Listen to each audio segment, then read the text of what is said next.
ಶ್ರೀಕಾಂತ್ ಶೆಟ್ಟರ್ ನಮ್ಮ ಜೊತೆಗೆ ಉಡುಪಿಯಿಂದ ನೇರ ಸಂಪರ್ಕದಲ್ಲಿದ್ದಾರೆ. ಶ್ರೀಕಾಂತ್ ಶೆಟ್ರೆ, ಇರಾನಿನ ಒಳಗೆ ಈ ಇಬ್ಬರು ಸರ್ವೋಚ್ಚ ನಾಯಕರು ತಮ್ಮ ನಾಗರಿಕರೊಂದಿಗೆ ನಡೆದುಕೊಂಡ ರೀತಿಯನ್ನು ಭಾರತ ಹೆಂಗೆ ನೋಡಬೇಕು?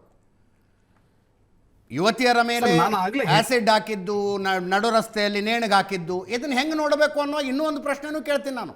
ಅದಕ್ಕಿಂತ ಕಠೋರವಾಗಿ ಮಹಿಳೆಯರ ಜೊತೆ ಅಫ್ಘಾನಿಸ್ತಾನದಲ್ಲಿ ತಾಲಿಬಾನ್ ನಡ್ಕೊಳ್ತಾ ಇದೆ. ತಾಲಿಬಾನಿನ ಜೊತೆಗೆ ಸಂಬಂಧ ಸುಧಾರಿಸಿಕೊಳ್ಳೋದಕ್ಕೆ ಭಾರತ ಪ್ರಯತ್ನಿಸ್ತಾ ಇರೋದು.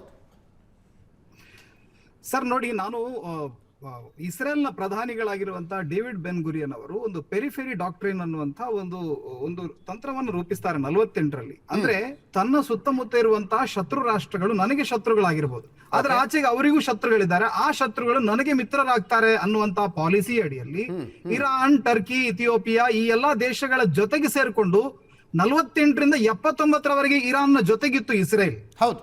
ಅಂದ್ರೆ ನಾನು ಹೇಳ್ತಾ ಇರುವಂತದ್ದು, ಇವತ್ತು ನಮ್ಮ ಪಕ್ಕದಲ್ಲಿರುವಂತಹ ಪಾಕಿಸ್ತಾನ ನಮಗೆ ಶತ್ರು ರಾಷ್ಟ್ರ ಆಗಿರುವಾಗ ಅಫ್ಘಾನಿಸ್ತಾನ ನಮಗೆ ಎಲ್ಲೋ ಒಂದು ಕಡೆಯಲ್ಲಿ ನಮಗೂ ಸಹಾಯ ಆಗುತ್ತೆ. ಯಾಕಂದ್ರೆ ಅವರ ಮಧ್ಯದಲ್ಲಿ ಒಂದಷ್ಟು ಸಮಸ್ಯೆಗಳಿವೆ.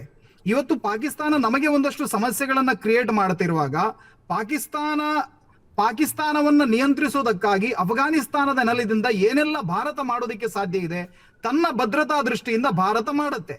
ಆದ್ರೆ ಸಮಯ ಬಂದಾಗ ಅಫ್ಘಾನಿಸ್ತಾನದಲ್ಲಿ ನಡೀತಾ ಇರುವಂತಹ ಮಾನವ ಹಕ್ಕುಗಳ ಬಗ್ಗೆ ಕೂಡ ಭಾರತ ಕ್ರಮವನ್ನ ಕೈಗೊಳ್ಳಬಹುದು.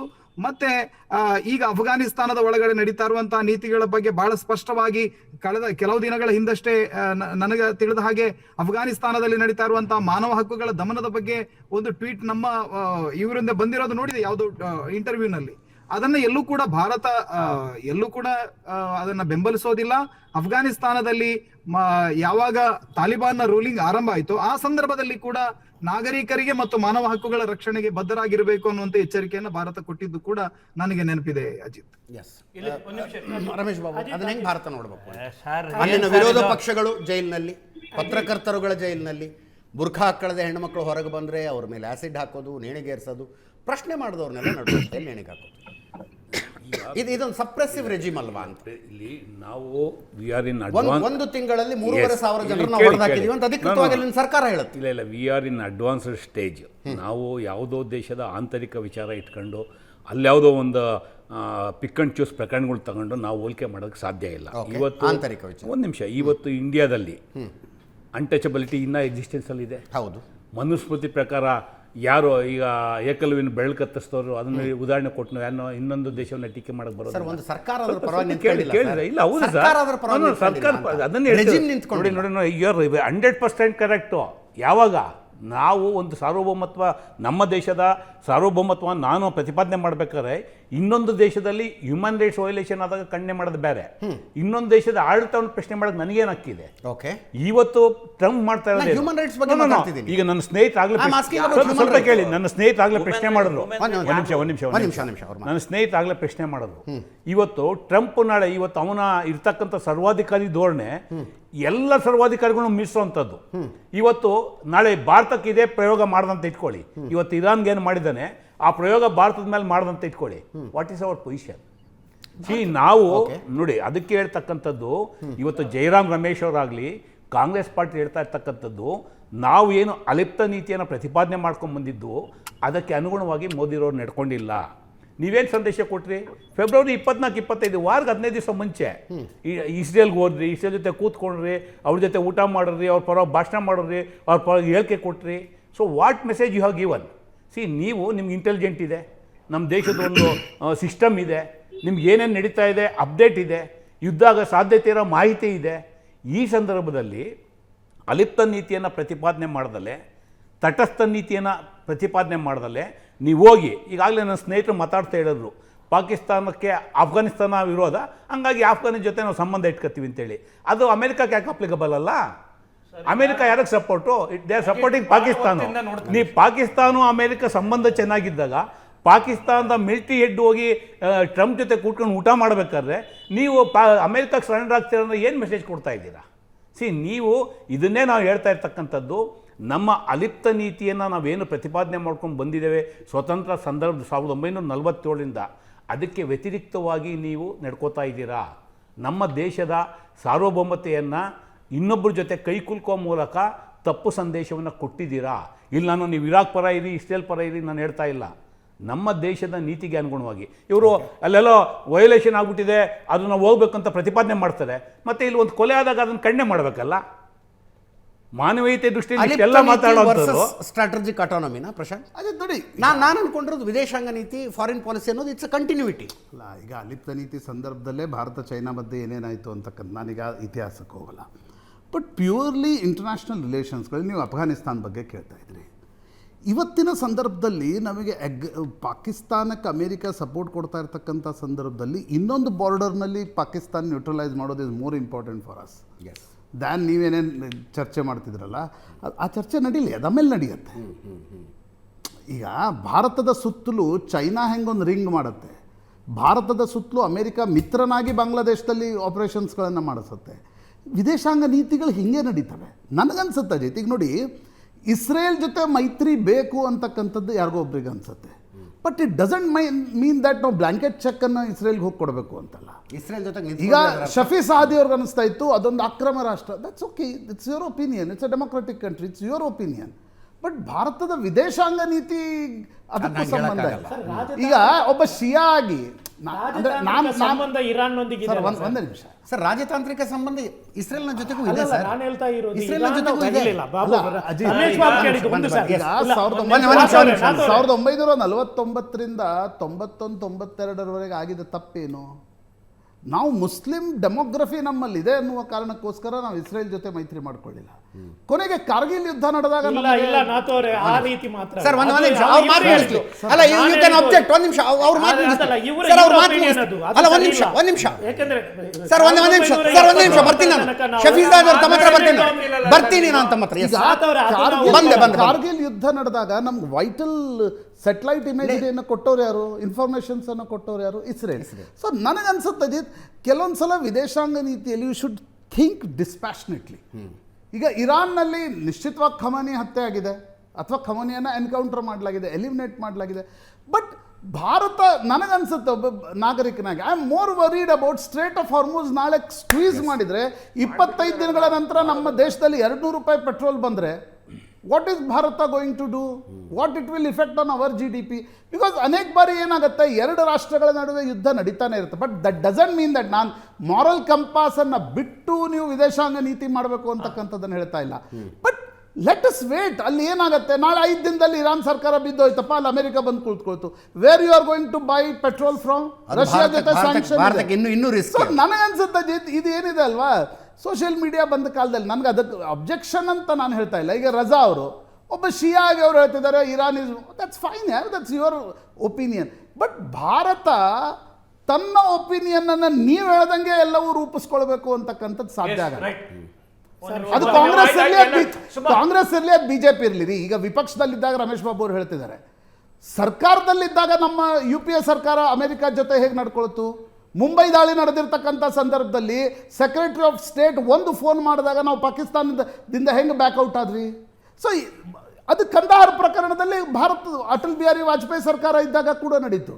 ಯಾಕೆ unless we develop our position, ನೀವು ಯಾವುದೇ ವಿಷಯದ ಬಗ್ಗೆ ನಿಮ್ಮ ಪ್ರಧಾನಮಂತ್ರಿಗಳು ಮಾಡಿದ್ರೆ ಏನು ಇಫೆಕ್ಟ್ ಆಗೋದು?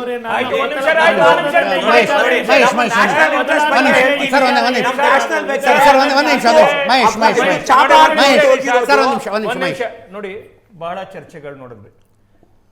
ಮೇನ್ ಪ್ರಿನ್ಸಿಪಲ್ ಪಾರ್ಟಿ ಕಾಂಗ್ರೆಸ್ ಅವ್ರದ್ದು ಮಾತನ್ನು ಕೇಳಿದಾಗ ನಂಗೆ ಅನಿಸಿರ್ತಕ್ಕಂಥದ್ದು, ಒಂದು ವಿದೇಶಾಂಗ ನೀತಿ ಅಂತಕ್ಕಂಥದ್ದು ತನ್ನ ದೇಶದ ಒಂದು ಹಿತಕ್ಕೆ ಅನುಗುಣವಾಗಿ ಮಾಡ್ತಕ್ಕಂಥದ್ದು, ಕಾಲಘಟ್ಟಕ್ಕೆ ಆ ಸಂದರ್ಭದ ಒಳಗಡೆ ಅದು ಬದಲಾವಣೆಗಳು ಆಗ್ತಾ ಇರ್ತವೆ, ಎಲ್ಲ ಮಾಡ್ತೀವಿ.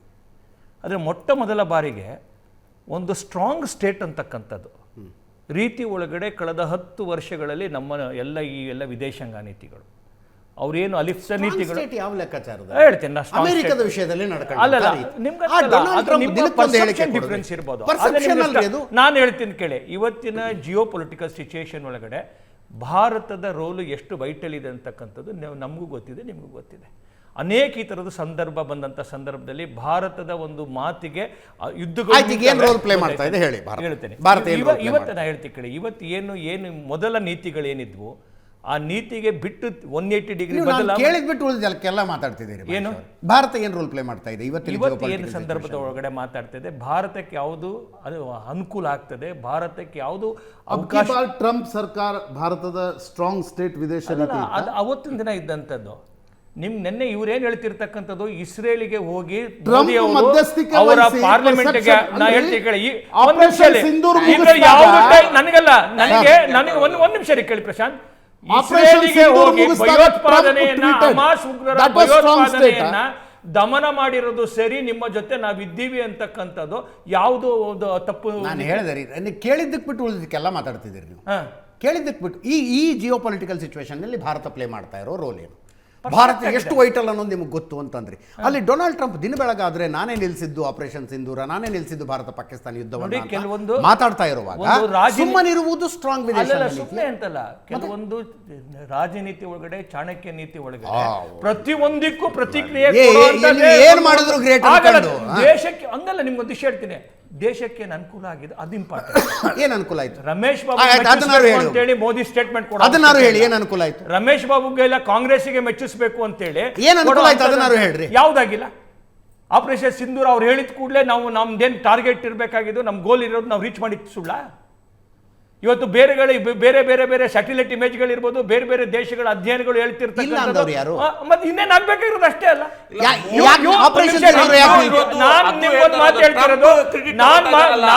ಟ್ರಂಪ್ ಅಲ್ರೇ ನಾವು ಆಪರೇಷನ್ ಮಾಡಿದ್ವಿ, ನಾವೇನು ಸಿಂಧೂರ ಮಾಡಿದ್ವಿ, ನಾವೇನು ಅವ್ರ ಮೇಲೆ ಭಯೋತ್ಪಾದಕ ಬಾಂಗ್ಲಾದೇಶ್ ಮಾಡ್ಲಿಲ್ಲ. ಯಾವ್ದು ಅವ್ರು ಬಾಂಗ್ಲಾದೇಶ್ ಒಂದು ನಿಮಿಷ ಹೇಳ್ತೀನಿ, ಅವರ ಬಾಂಗ್ಲಾದೇಶ್ ಮಾಡೋದಕ್ಕೂ ನಾವು ಮಾಡಿರ್ತಕ್ಕಂಥದ್ದು ಅಜಗಜಾಂತರ ವ್ಯತ್ಯಾಸ. ಹೇಗೆ ಅಜಗಜಾಂತರ? ಈ ನಿಲುವಿನಲ್ಲೇ ಮಾಡಿದ್ರ, ಇದೇ ತರ ಮಾಡಿದ್ರ? 71ರಲ್ಲಿ ಏನ್ ಮಾಡಿದ್ರು? 71ರಲ್ಲಿ ಏನ್ ಏನ್ ಶಾಂತಿ ಬಾಹಿನಿ ಏನ್ ಮಾಡಿದ್ರು ಅವತ್ತಿನ ದಿನ? ನಾವು ಅದನ್ನೇ ಹೇಳ್ತಿದ್ದೀವಿ, ಅವರು ಮಾಡಿದ್ರು, ನೀವು ಮಾಡಿದ್ರು. ವಿಷಯಕ್ಕೆ ಬನ್ನಿ ನೀವು. ಅಮೆರಿಕ, ಇಸ್ರೇಲ್ ವರ್ಸಸ್ ಇರಾನ್, ಆ ವಿಷಯಕ್ಕೆ ಬನ್ನಿ. ನೋಡಿ, ಇಸ್ರೇಲಿನ ವಿಚಾರವಾಗಿ ಅತ್ಯಂತ ಸ್ಪಷ್ಟವಾದಂತ ಒಂದು ದೂರದೃಷ್ಟಿಯ ಒಂದು ನಿಲುವನ್ನ ಭಾರತ ತೆಗೆದುಕೊಂಡಿರ್ತಾರೆ. ಒಂದು ದೇಶವಾಗಿ ಹಿಜ್ಬುಲ್ಲಾ ಅನ್ನುವಂಥ ಒಂದು ಟೆರರ್ ಆರ್ಗನೈಸೇಷನ್ ಅನ್ನು ಸಾಕೋದು, ಹೌತಿ ಅನ್ನುವಂಥ ಇನ್ನೊಂದು ಟೆರರ್ ಆರ್ಗನೈಸೇಷನ್ಗೆ ಫಂಡ್ ಕೊಡೋದು, ಹಮಾಸ್ ಪೂರ್ತಿ ಕೇಳಿಸ್ಕೊಳ್ಳಿ. ಹಮಾಸ್ ಅನ್ನುವಂಥ ಮತ್ತೊಂದು ಭಯೋತ್ಪಾದಕ ಸಂಘಟನೆಗೆ ದುಡ್ಡು ಕೊಡೋದು, ವೆಪನ್ಗಳನ್ನು ಕೊಡೋದು. ಈ ಮೂರು ಭಯೋತ್ಪಾದಕ ಸಂಘಟನೆಗಳ ಉದ್ದೇಶ ಇಸ್ರೇಲ್ ಅನ್ನೋದು ಈ ಪ್ರಪಂಚದ ನಕಾಶೆಯಲ್ಲಿ ಇರಬಾರ್ದು ಅನ್ನುವಂಥದ್ದು. ಅದನ್ನು ಇಸ್ರೇಲ್ ನೋಡ್ಕೊಂಡು ಸುಮ್ಮನೆ ಇರ್ಬೇಕಾ? ಒಂದು ನಿಮಿಷ, ಇದು ಹಮಾಸ್ ಎಲ್ಲಿ ಶುರು ಆಯಿತು, ಹಿಜ್ಬುಲ್ಲಾ ಎಲ್ಲಿ ಶುರು ಆಯಿತು? ನೀವು ಹಿಸ್ಟ್ರಿ ನೋಡಿ, ಎಲ್ಲ ಲೆಬನಾನ್ ಕ್ಯಾಪ್ಚರ್ಡ್ ಮೇಲೆ ಹಿಜ್ಬುಲ್ಲಾ ಸ್ಟಾರ್ಟ್ ಮಾಡಿರೋದು, ಫೆಲಸ್ತೀನ್ ಆಕ್ಯುಪೈಡ್ ಮಾಡಿದ್ಮೇಲೆ ಹಮಾಸ್ ಸ್ಟಾರ್ಟ್ ಆಗಿರೋದು. ಇದು ಎಲ್ಲ ಅದೇ. ಅದು ಬಂದ್ಬಿಟ್ಟು ನಮ್ಮ ಸ್ವಂತ ಲ್ಯಾಂಡ್ಗೆ ನಾವು ಫೈಟ್ ಮಾಡಿದ್ರೆ ಅದು ಇದು. ನಾವು ಇಂಡಿಯಾ ಯಾವಾಗಲೂ ಇದು ಟೆರರಿಸ್ಟ್ ಡಿಕ್ಲೇರ್ ಮಾಡಿಲ್ಲ, ನೋಡ್ಕೊಳ್ಳಿ. ಅವ್ರು ಅಮೆರಿಕ ಮಾಡಿರೋದು. ನಮ್ಮ ಹಮಾಸ್ ಹೌತೀಸ್ ನಮ್ಮ ಇದರಲ್ಲಿ ಟೆರರಿಸ್ಟ್ ಇಲ್ಲ. ನಮ್ಮ ಕಂಟ್ರಿ ನಮ್ ನೋಡೋಣ.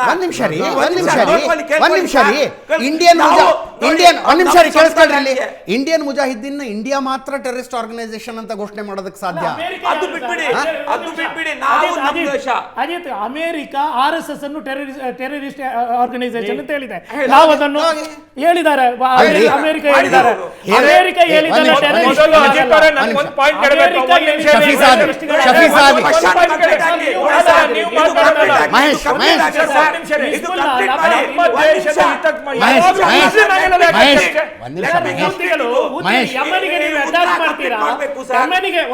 ಯೆಮೆನಿಗೆ ನೀವು ಅಟ್ಯಾಕ್ ಮಾಡ್ತೀರಾ. ಇಸ್ರೇಲು ಅಕ್ರಮ ರಾಷ್ಟ್ರ, ಅಲ್ಲಿ ಹೂತಿಗಳನ್ನು ನೀವು ಭಯೋತ್ಪಾದಕರು ಅಂತ ಹೇಳ್ತಾರೆ. ಅವರ ಸೆಲ್ಫ್ ಡಿಫೆನ್ಸ್ ಅವ್ರು ಮಾಡಬಾರ್ದು. ಲೆಬನಾನಿಗೆ ನೀವು ಅಟ್ಯಾಕ್ ಮಾಡ್ತಾರೆ, ಯಾರು?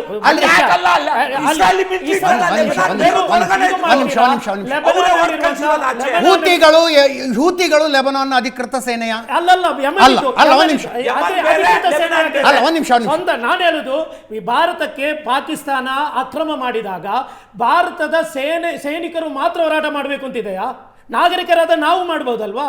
ಅದೇ ರೀತಿಯಲ್ಲಿ ಯಮನಲ್ಲಿ ಹೂತಿಗಳಿರ್ಬಹುದು, ಲೆಬನಾನಲ್ಲಿ ಅವರಿರ್ಬಹುದು, ಅದೇ ರೀತಿಯಲ್ಲಿ ಅದೇ ಶಫೀಸಾದಿ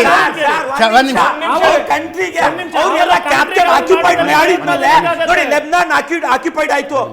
ಇದು ನೋಡಿ ನಿಮ್ಗೆ ಗೊತ್ತಿದೆ, ಲೆಬನಾನ್ ಆಕ್ಯುಪೈಡ್ ಆಯ್ತು, ಫೆಲಸ್ತೀನ್ ಆಕ್ಯುಪೈಡ್ ಆಯ್ತು. ನಮ್ ಸ್ವಂತ ಲ್ಯಾಂಡ್ ಅವರು ಇದು ಮಾಡಿದ್ರೆ, ಯುದ್ಧ ಮಾಡಿದ್ರೆ ಅವರು ಅಕ್ರಮವಾಗಿ ಕೊಲೆ ಮಾಡ್ತಾ ಇದ್ದಾರೆ. ಅವರು self defense ಮಾಡಬಾರ್ದು ಅಂತ ಹೇಳಿದ್ರೆ ಅರ್ಥ ಇದೆ. ಆವಾಗ ರೆಡಿ ಆಗಿರೋದು.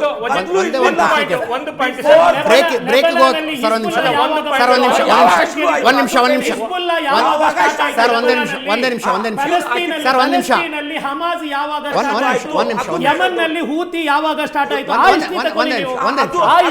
ನಿಮ್ಮನ್ನು ಒಂದು ಪ್ರಶ್ನೆ ಕೇಳ್ತಾ ಇದ್ದೀನಿ. ಕಾಶ್ಮೀರದಲ್ಲಿ ತನ್ನನ್ನು ತಾನು ಸ್ಫೋಟಿಸಿಕೊಂಡು ಸಾಯುವಂಥ ಭಯೋತ್ಪಾದಕ ಹೇಳ್ತಾನೆ, ಭಾರತ ನನ್ನ ನೆಲವನ್ನು ಆಕ್ಯುಪೈ ಮಾಡ್ಕೊಂಡಿದೆ, ಅದಕ್ಕೆ ನಾನು ಹೋರಾಡ್ತಾ ಇದ್ದೀನಿ ಅಂತ. ಅದನ್ನು ಬೆಂಬಲಿಸ್ತೀನಿ. ನಾವು ವಿರೋಧ ಮಾಡ್ತೀವಿ, ಅದನ್ನು ಖಂಡಿಸ್ತೀವಿ. ಖಂಡಿಸ್ತೀವಿ. ಹೇಗಾಗ್ತದೆ ಪಾಕಿಸ್ತಾನಿದ್ದು ನೆಲೆ? ಪಾಕಿಸ್ತಾನಿಗೆ ಒಬ್ಬ ಭಯೋತ್ಪಾದಕ ನೆಲೆ ಕಾಶ್ಮೀರ ಆಗಲ್ಲ. ಕಾಶ್ಮೀರ ಭಾರತದ ಅವಿಭಾಜ್ಯ ಜಾಗ. ಅದಕ್ಕಾಗಿ ನಾವು ಹೋರಾಟ ಮಾಡ್ತೀವಿ. ಆ ರೀತಿ ಅಲ್ಲ ನೀವು ಹೇಳ್ತಾ ಇರೋದು. ಹಿಜ್ಬುಲ್ಲಾ, ಹೂತಿ, ಹಮಾಸ್ ಆ ರೀತಿ ಅಲ್ಲ. ನಾನು ಹೇಳ್ತಾ ಇರಿ, ನಿರಪರಾಧಿಗಳಂತ ಹಿಂದೂ ಸಹೋದರರು ಏನು ತಿಳ್ಕೊಂಡಿದ್ದಾರೆ ಗೊತ್ತಾ? ಈ ಟಿವಿ ಡಿಬೇಟ್ ತಿಳ್ಕೊಂಡು ಹಮಾಸ್ ಅಂತ ಹೇಳಿದರೆ ಅದು ಉಸಾಮಾ ಬಿನ್ ಲಾದನ್ ತರ ಒಂದು ಭಯೋತ್ಪಾದಕ ಸಂಘಟನೆ. ಇಲ್ಲಿನ ಭಾರತೀಯರಿಗೆ ಯಾವಾಗ ಅವರು ಮಾರಕವಾಗಿದ್ದಾರೆ? ಎಲ್ಲಿ ಹಿಂದೂಗಳಿಗೂ ಅಥವಾ ನಮ್ಮ ಇತರ ಸಮುದಾಯಕ್ಕೆ ಅವರು ಮಾಡಿರೋದು ಇಸ್ರೇಲ್ ಅನ್ನು ವಿರೋಧ ಮಾಡಿರೋದು, ಅಕ್ರಮ ಮಾಡಿದ. ಚರ್ಚೆಯ ಕೊನೆಯ ಭಾಗಕ್ಕೆ ಬರ್ತಾ ಇದ್ದೀವಿ. ಮಾತ್ರ ಸಮಯ, ಅಜಿತ್ರ ಒಂದು ನಿಮಿಷ. ನಾವು ಚರ್ಚೆ ಮಾಡ್ತಾ ಇದ್ದೀವಿ. ನಾವು ಚರ್ಚೆ ಮಾಡಬೇಕಾಗಿರ್ತಕ್ಕಂಥದ್ದು ಭಾರತದ ಹಿತಕ್ಕೆ ಸಂಬಂಧಪಟ್ಟಂತೆ ಯಾವ್ದು ನಿಲುವು ಮಾಡಬೇಕು ಅಂತ. ಪ್ರತಿ ಸಂದರ್ಭದಲ್ಲೂ ಮುಸಲ್ಮಾನರನ್ನ ವಿಚಾರ ಹಿಡ್ಕೊಂಡ್ಬಿಟ್ಟು ಜಗತ್ತಿನ ಯಾವುದೋ ಮುಸ್ಲಿಂ ರಾಷ್ಟ್ರದ ವಿಚಾರ ಇಟ್ಕೊಂಡು ಇಲ್ಲಿಯ ಮುಸಲ್ಮಾನರು ಭಾವೋದ್ವೇಗದಲ್ಲಿ ಒಳಗಾಗ್ತಕ್ಕಂಥದ್ದು, ಹೋರಾಟ ಮಾಡ್ತಕ್ಕಂಥದ್ದು ಏನಂತಾನೆ, ಯಾವದ ಅರ್ಥದಲ್ಲಿ, ಯಾವ ಅರ್ಥ, ಏನ್ ಅರ್ಥ? ಅದು ಅರ್ಥ ಇದೆಯಲ್ಲ, ಭಾವೋದ್ವೇಗಕ್ಕೆ ಒಳಗಾಗ್ತಾರೆ. ಅಲ್ಲಲ್ಲ, ಅದಕ್ಕೆ ಏನ್ ಅರ್ಥ ಅಂತ ಶಫೀಸಾದಿ, ಪ್ಯಾಲೆಸ್ಟೈನ್ ವಿಷಯದಲ್ಲಿ ಇಸ್ರೇಲ್ ತಪ್ಪಾಗಿ ನಡೆದುಕೊಳ್ತಾ ಇದೆ ಅಂದ್ರಿ, ಲೆಬನಾನ್ ವಿಷಯದಲ್ಲಿ ತಪ್ಪಾಗಿ ನಡೆದುಕೊಳ್ತಾ ಇದೆ ಅಂದ್ರಿ. ಆ ವಿಷಯದಲ್ಲಿ ನಿಮಗೆ ಸ್ಪಷ್ಟವಾದ ನಿಲುವುಗಳಿದ್ದಾವೆ. ಒಂದೇ ನಿಮಿಷ. ಚೈನಾ, ಕೊರಿಯಾ ವಿಷಯದಲ್ಲಿ ನಡೆದುಕೊಳ್ತಾ ಇರೋದ್ರ ವಿಷಯದಲ್ಲಿ ನಿಮಗೆ ನಿಲುವಿದೆಯಾ? ಇದೆ. ಚೈನಾ ಮುಸಲ್ಮಾನರ ವಿರುದ್ಧ ಮಾಡ್ತಾ ಇರುವಂತ ಅಲ್ರಿ, ಧರ್ಮನೇ ಯಾವಾಗ್ಲೂ ಫಸ್ಟ್ ಬರ್ಬೇಕಾಗಿಲ್ರಿ. ನೀವು ಕೇಳಿದ ಅದೇ ಅಲ್ವಾ? ಅಲ್ಲಲ್ಲ, ನಾನು ಹೇಳಿದ ಲೆಬನಾನ್ ವಿಷಯದಲ್ಲಿ, ಪ್ಯಾಲೆಸ್ಟೈನ್ ವಿಷಯದಲ್ಲಿ ಇಸ್ರೇಲ್ ನಡೆದುಕೊಳ್ತಾ ಇರುವ ರೀತಿಯ ಬಗ್ಗೆ ನಿಮಗೆ ಹೆಂಗೆ ಸ್ಪಷ್ಟ ನಿಲುವಿದೆಯೋ ಹಂಗೆ ಚೀನಾ, ಕೊರಿಯಾದ ಜೊತೆಗೆ ನಡೆದುಕೊಳ್ತಾ ಇರುವ ವಿಷಯದಲ್ಲಿ, ರಷ್ಯಾ, ಯುಕ್ರೇನ್ ಜೊತೆ ನಡೆದುಕೊಳ್ತಾ ಇರುವ ವಿಷಯದಲ್ಲಿ ಮನುಷ್ಯತ್ವದ ವಿರುದ್ಧ ಯಾರೆಲ್ಲ ಕೆಲಸ, ಅದರಿಂದ ಟ್ರಂಪ್ ಬಗ್ಗೆ ನಾವು ವಿರೋಧ ಮಾಡ್ತಾ ಇರೋದು. ಮನುಷ್ಯತ್ವದ ವಿರುದ್ಧ ಯಾರು ಮಾಡಿದ್ರು ಅದನ್ನು ನಾವು ವಿರೋಧ ಮಾಡ್ತೀವಿ. ಅದು ಕಾಂಗ್ರೆಸ್, ಬಿಜೆಪಿ, ಟ್ರಂಪ್, ಇರಾನ್ ಮಾಡಿದ್ರು ಒಂದ್ ನಿಮಿಷ. ಜಗತ್ಗೆ ಇವತ್ತು ಶಾಪ ಕಾಡ್ತಿರೋಂಥದ್ದು, ಸವಾಲಾಗಿ ಕಾಡ್ತಿರ್ತಕ್ಕಂಥದ್ದು ಜಗತ್ತಿನ ಧನ್ಯವಾದ. ಸರ್, ಇಲ್ಲಿ ಶಿಯಾ, ಅದೇ ರೀತಿಯಲ್ಲಿ ಇರಾನ್, ಈ ಎಲ್ಲ ಯುದ್ಧಗಳ ಬಗ್ಗೆ 1400 ವರ್ಷಗಳ ಮುಂಚೆ ಪ್ರವಾದಿ ಪೈಗಂಬರ್ ಸಲ್ಲಲ್ಲಾಹು ಅಲೈಹಿ ವಸಲ್ಲಂ ಹದೀಸಲ್ಲಿ ಸ್ಪಷ್ಟವಾಗಿ ಹೇಳಿದ್ದಾರೆ. ಆದ್ರಿಂದ ಮುಸಲ್ಮಾನರಿಗೆ ಈ ಯುದ್ಧದ ಬಗ್ಗೆ ಆತಂಕನೇ ಇಲ್ಲ. ಏನೆಲ್ಲ ಅವರು ಪ್ರವಚನ ಮಾಡಿದ್ದಾರೆ ಅದೆಲ್ಲವೂ ನಡೀತಾ ಇದೆ. ಇರಾನ್ ಯುದ್ಧನೂ ನಡೆಯುತ್ತೆ. ನಾಳೆ ಅಮೆರಿಕದ ವಿರುದ್ಧ ಅಮೆರಿಕಾನೇ ಇದೇ ಗಲ್ಫ್ ರಾಷ್ಟ್ರಗಳ ವಿರುದ್ಧ ಯುದ್ಧ ನಡೆಯುತ್ತೆ. ಹದೀಸ್ ಇದೆ, ಸಹಿ ಆದಂಥ ಹದೀಸ್ ಇದೆ. ಅದರ ನಂತರ ಕೊನೆಗೆ ಇದೆ ಇಸ್ರೇಲ್. ಈಗೇನು ಇದು ನಾಶ ಆಗಲ್ಲ. ಇಸ್ರೇಲ್ ಬಂದಿರುವುದೇನಂತ ಹೇಳಿದ್ರೆ ಮುಸಲ್ಮಾನರ ವಿರುದ್ಧ ಹೋರಾಟಕ್ಕಾಗಿ. ಅದು ಐತಿಹಾಸಿಕವಾದಂತಹ ಸತ್ಯ. ಆ ಇಸ್ರೇಲ್ ಕೊನೆಗೆ ಅದು ಸರ್ವನಾಶ ಆಗುವಂತಹ ಒಂದು ದಿನ ಬರುತ್ತೆ. ಆ ದಿನ ಬರುವ ತನಕ ಮುಸ್ಲಿಂ ಸಮುದಾಯಕ್ಕೆ ಈ ಚರಿತ್ರೆ ಬಗ್ಗೆ ಗೊತ್ತಿದೆ. ಈ ಯುದ್ಧ ಯಾಕಂದ್ರೆ ನಮ್ಮ ಬಳಿ 25 ದಿನದ ಆಯಿಲ್ ಸ್ಟಾಕ್ ಇದೆ. ಈ ಯುದ್ಧ 25 ದಿನದೊಳಗೆ ನಿಲ್ದೆ ಹೋದ್ರೆ ಸಾರಿ, ನಾಳೆ ಇನ್ನೊಂದು ಚರ್ಚೆ ಮಾಡೋಣಂತೆ. ನಮ್ಮ ಬದುಕು ದುಸ್ತರ ಆಗುತ್ತೆ. ಥ್ಯಾಂಕ್ ಯು ಸೋ ಮಚ್ ಎಲ್ರು. ಇದರೊಂದಿಗೆ ಇವತ್ತಿನ ಲೆಫ್ಟ್ ರೈಟ್ ಅಂಡ್ ಸೆಂಟರ್ ಮುಗಿಸ್ತಾ ಇದ್ದೀನಿ. ನೇರ ದಿಟ್ಟ ನಿರಂತರ ಸುದ್ದಿಗಾಗಿ ನೋಡ್ತಾ ಇರಿ ಏಷ್ಯಾನೆಟ್ ಸುವರ್ಣ ನ್ಯೂಸ್.